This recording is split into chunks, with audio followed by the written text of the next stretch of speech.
I wanted. But we wanted. We really wanted some chaos. I was hoping for some chaos. I was wanting to see the college football playoff committee sweat, but alas, things were almost chalk. I said almost chalk because Alabama, what was considered an upset, I kind of figured that they'll at least compete against Georgia. They beat Georgia. They spanked Georgia, excuse me. Mm-hmm. Michigan just beat the hell out of like the dog piss out of Iowa. Yeah. And UC did their thing against Houston. And speaking of UC, Baylor did UC a solid by beating Oklahoma State, especially holding them on at that late fourth goal stand, the goal line stand. That was something, man. People in Cincinnati were like, so in college football world, like, so I say that because you keep in mind that Oklahoma State was 5th going to that game, and the coach was playing behind University of Cincinnati. So the prevailing thought was, if Oklahoma State were to take care of business against Baylor, they would have given them 3 wins over the top 20 college football playoff ranked teams. UC only has 1 top 20, but 2 top 25, but 1 top 20 in Notre Dame. So that was the thought, but thankfully for UC fans everywhere and fans of people want to stick up for the little guy, if you will. Baylor did not choke the lead away, but they almost did. And UC, which led UC to just win. Just win. Win a year in, and they won. And I recorded on my phone, I got a link on YouTube, the scene from Cincinnati's sports. They had a sports banquet in the year sports banquet for the seniors. Okay. And I think the other players too. But the point is, they had the athletic staff there, the athletic department there, just saying their families, the coach, head coach, the whole lot. And I think the campus president was there. Okay. And they showed their reaction when they announced who's number 4, and the college football playoff rankings, and came up on the screen. Well, we could have kind of knew when they put Notre Dame at 5th. Right. Yeah. Who number 4 was Baylor up? I think moved Baylor up to 6th. And so Baylor was moved to 7th. I think. 7. I'm sorry, I forgot who was 6th. But anyway, that doesn't matter.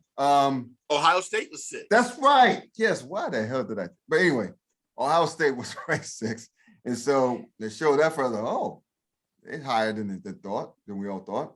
And they said Notre Dame at 5th. Oh, well, it's a wrap. And they made it official. They showed the reaction on campus, and people were partying like it was on sale for $19.99. So now we have the first time a group of 5 school has crashed the college football playoff party. I'm sure the people at the Powers That Be did not want to see this. I'm sure that the committee definitely didn't want to see this because remember where they started, 6th. They were ranked 2nd in the poll. So anyway, man. So I know people are saying that this now UC has earned the right to get shellacked by Alabama. But I mean, hell, Ohio State got shellacked last year by Alabama. Washington got shellacked. Michigan State got shellacked. Notre Dame got shellacked by them twice. Yeah. I mean, it's almost as if it's like a clown show. No, I mean, they're Alabama. They're good. I mean, they're just outstanding. They proved that against Georgia. They curb stomped Georgia. I mean, come on, you're going to clown Georgia now? So anyway, I just like to just give a quick shout out to Cincinnati for being the first group of 5. I think they're going to compete. I'm not saying they'll win. I'm saying that they'll compete. They're built like a Big Ten squad in terms of depth, and they built in the trenches first and they're built inside out. Mm-hmm. And they're better. They have so many seniors on that team, which may have fit the future next season, depending on how they recruit. But anyway, so give me your thoughts on the weekend and how awesome and weird at the same time that the college football playoff committee did not resort to a beauty contest and actually pick the top 4 teams who deserve to be there. I'll say this, right? So across the board in terms of college football, it seemed as though all of the championship games were relatively lopsided with the exception of Baylor and Oklahoma State. And that also includes the SWAC championship title game, which Yeah, we'll talk about a little bit later. They had that game on there too as well. So that was pretty cool at the sports. Yeah, it was, oh my God, it was 3 games on at the same time at 4 p.m. I had my head on the swivel, trying to catch as much action as I possibly could at the same time. But they all happened to be interesting games up until a point, right? Now, I actually released my top 10, my final top 10 that Saturday night, so that I wouldn't have any necessarily layover. I wanted to go ahead and have my rankings as fresh as possible immediately after I watched all of those games happen live. And my top 4 was slightly different than the committee's top 4, with Georgia and Cincinnati switching spots in my ranking, having Cincinnati at 4. I was hoping they would do the same thing. Georgia at 5. Yeah. Now, I understand why they didn't want to do that, because, of course, we just saw Alabama and Georgia, and the committee probably thought that America didn't want to see that this soon, this early. Sure. So why not go ahead and, I guess, set up Cincinnati, because, of course, based upon what Michigan did, you know, there was no way in the world that you can keep them anything lower than 2. Right. Even though there are a lot of people in America who thought that they should have been moved up to number 1 because of the fact that they were 2 and the fact that they won, they should have rightfully moved up. But my thought process on that is, if you're number 3 Alabama or number 4 Alabama, and you defeat you're number 3, Alabama, you defeat the number 1 team in the nation. Yeah. You know what? You're deserving of number 1. Exactly. I had no problems with Alabama being number 1. I kind of figured it was going to happen, and no problem with it whatsoever.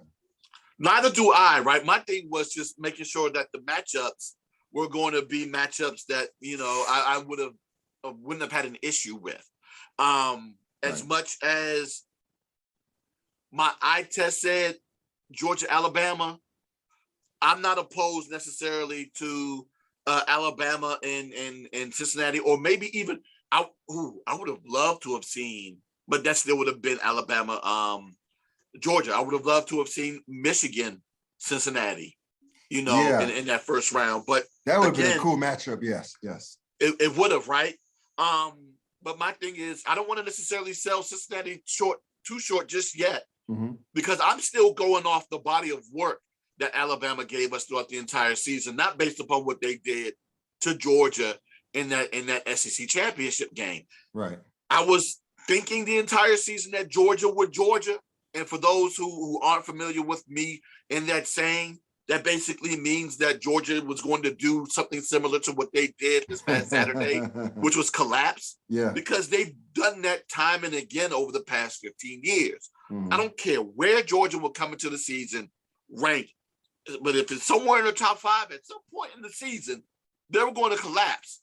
And I think this is the latest in the season. No, I take that back, because they did make it to the college playoffs a year or 2 ago, right? Where they ended up getting curb stomped. But that's just them in that progression where they're progressively getting better. And unfortunately, Kirby just can't seem to get over that hump that is called Nick Saban and Alabama. And unfortunately, it happens again. And there are a lot of people, not a lot, there's some people that I've seen on social media that have been calling for Coach Kirby's head and saying that maybe they should go a different direction. Why? Because they feel as though that they can't get over that. I mean, see, that's what the part I have with Georgia fans, man. And if you talk to anybody who's from the state of Georgia or who's familiar around that area, they talk about Georgia fans the same way they talk about Cowboys fans in Texas. Yeah. They're so entitled. Yeah. They're so self-entitled, I should say. And they just come up short. Now, I would say at least Georgia used to be mediocre. At least they're no longer mediocre. They're winning division titles. I understand that you want to have high aspirations, but damn it, if you have a behemoth in the other division that not only beats you down, but beats everybody else down, except for maybe Auburn. They have trouble with Auburn because it's a rivalry game. But nevertheless, I don't know what the problem would be. I mean, who the hell are they going to get? Great question, right? Are they really going to let Kirby Smart, his recruiting prowess, and Coach Ackerman go? Are they really going to do that? Do they really I doubt want that very seriously. I doubt it, right? But it's funny because you compared the you compare the University of Georgia with the Dallas Cowboys, both as teams and fan bases, and everything that you just described with the University of Georgia, it's the same thing that's happened with the Cowboys. But I digress because it's going to look like Cowboy hate to the Cowboy lovers out there, especially during Dallas week here in DC. And that's the last thing. Well, I don't either, right? But that's the last thing that I want to do during this week is give them an excuse for them to have another reason to hate me this week. But I just find it weird that whenever, but God, this has been a prolonged situation with Georgia and with Kirby Smart. The fact that they just can't seem to at least even sniff. Well, I shouldn't even say sniff. They can't even get into the national championship game, so they can at least say that they've done that.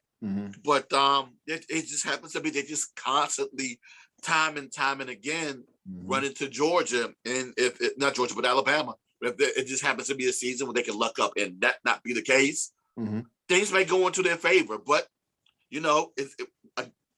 this is that year because now they got Michigan to face, and Michigan is another one of those programs that I like to say that love to slip up in key situations. Right. So it's going to be an intriguing game for me based upon watching two teams that just have that ability to flub in pressure situations, even though both teams have somehow gotten over a hump this season. Well, Michigan especially Michigan.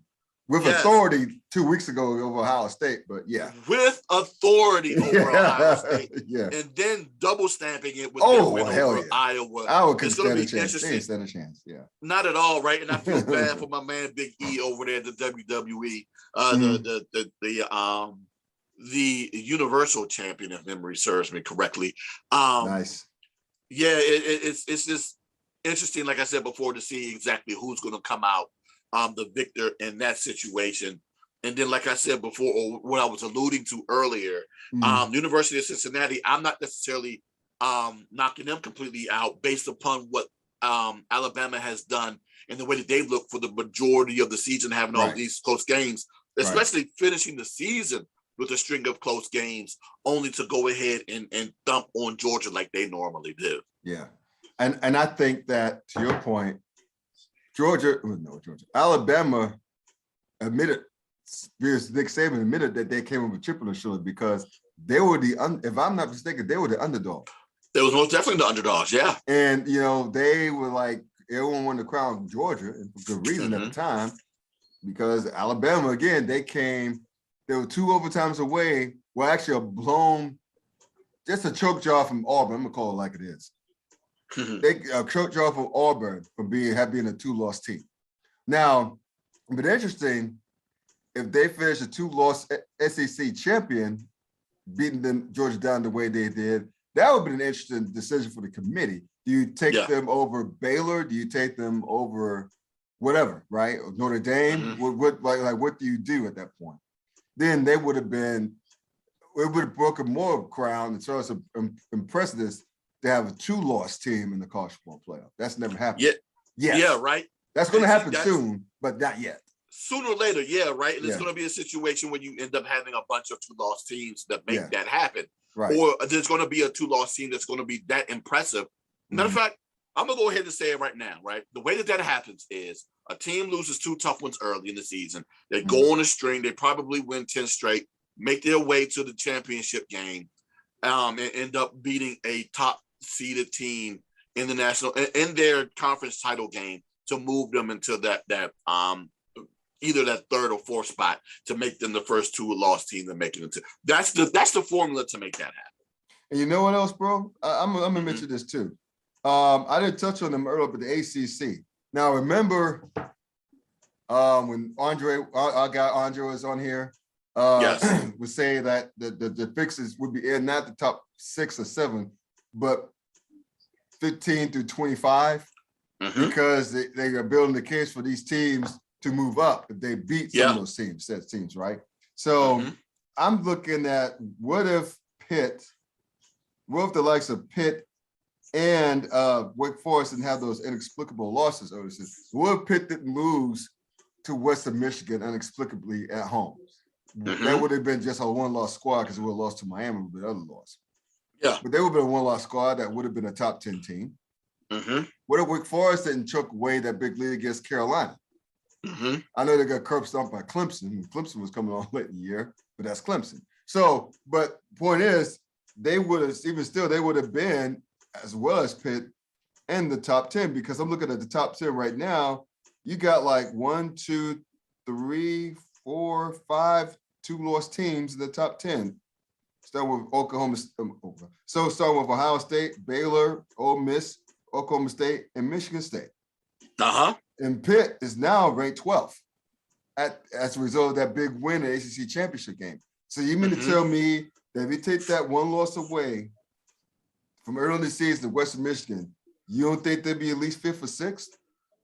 They most definitely would have been 5th or 6th. And threatening to make a hard, tough decision for the committee because you would have had a one-loss Power 5. I know that Pitt didn't play the greatest schedule in the world, but they're a Power 5 school. So, and they would have beaten curb stomp a Wake Forest team that was ranked in the top 20. And beaten Clemson early in the year, that's in the top 20 as well. So that would have been, but that would have been one top 20 team more. Well, actually, UC didn't have any top 20 wins. They had a top 25 win, but Pitt would have had that metric over their heads. So I think, so basically we were 1, 2 inexplicable loss away in terms of Pitt and Wake Forest from early year from having a tough decision regarding Pitt. Do you take them over Cincinnati? So I mean, things played out the way they were supposed to, I guess, but just think about that for a minute. Because Pitt made work of Wake Forest. Wake Forest is a damn good team. And they laid waste to those guys in the second half of the ACC championship game. Don't think the committee would have been paying close attention to that as well. Oh, most definitely. The only thing, though, it would have taken a potential 2-loss Alabama team for that to really become a serious conversation, right? That's true too, yeah. Because I'm still thinking they probably would have taken the UC over Pitt, right? Even with that one loss, God, is that East? Because you said it was Eastern Michigan, right? Western Michigan. Yeah. With that win over Western Michigan, was a Western Michigan win good enough to move them from 12th into the conversation of somewhere between 4th and 6th? See, the reason why I say that is because that loss was kept them out of the top 10. Most definitely. I mean, they're a MAC school, no disrespect to the MAC. I love me some MAC, right? Hashtag MAC. But they lost to those boys at home. Yeah. You can't do that if you have title aspirations. That's what kept them to me. Yeah, most definitely. I think that's what kept them out of top 10. Because otherwise, I think the one loss and that big winner over Wake in the ACC title game, I'm not saying they would have, to your point, but I think they would have thought about doing it, or the possibility, because of Power 5 one-loss squad. I mean, that's I'll say this. Possible. I mean, with my rankings, and for those who didn't get a chance to see it, you can go ahead and check out my Twitter account at Dwayne_Nash on Twitter.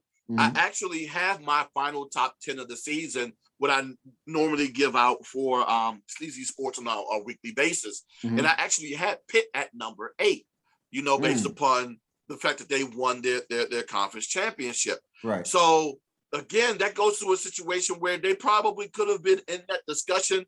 If I'm a committee member, though, I don't know if I necessarily have Pitt in at 4. Like I said before, it still would have been a conversation between. I wouldn't have either. For the record, I wouldn't have either. But you never know, because this committee has a fetish for Power 5, and they do, right? I knew they did not want Cincinnati there. No, most definitely. They could stay. They could talk a good game, offer the most bountiful platitudes after the fact, and which they did. They were effusive in their praise, even though the studio members at college game day, with Joy Galloway, Kirk Herbstreit, and them, even though they were effusive in their praise of UC, they have been most of the year, but still, they had to figure, does a group of 5 really have a shot at this tournament? Do they really have a shot at this tournament? I mean, because that's remember, and they brought this up too. Remember that they were hyping up, well, maybe the group of five should have their own tournament. That was bandied about. Yeah. So now you could say that with a team like UC officially crashing the party, Luke Fickell said that they don't mean to be torchbearers for the group of five. They're just trying to worry about their own business, which totally understandable. Mm-hmm. But you have to know, you gotta know that this group of five schools, no matter what the allegiances are, they're like, yo, we got a shot. Yeah. Even if it's by UC catching lightning in the bottle, beating Notre Dame by double digits at Notre Dame, beating Indiana on the road by double digits. All the chaos that surrounded them early in the year that allowed them to move up. You know, but still, it just goes to show it's possible. Yeah. It happened.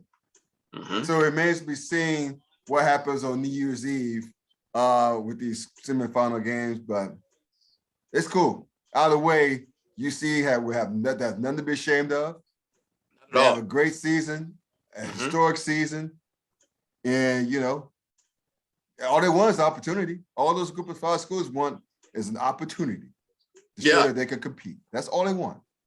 And it's very interesting that UC and oddly enough, Florida A&M both made it to the playoffs, their respective playoffs in the same season. When a lot of people, it's just paralleled, right? Up until this point, where people were campaigning for both teams, both programs to make their respective playoffs. There were a lot of people who probably questioned their resumes, respectively.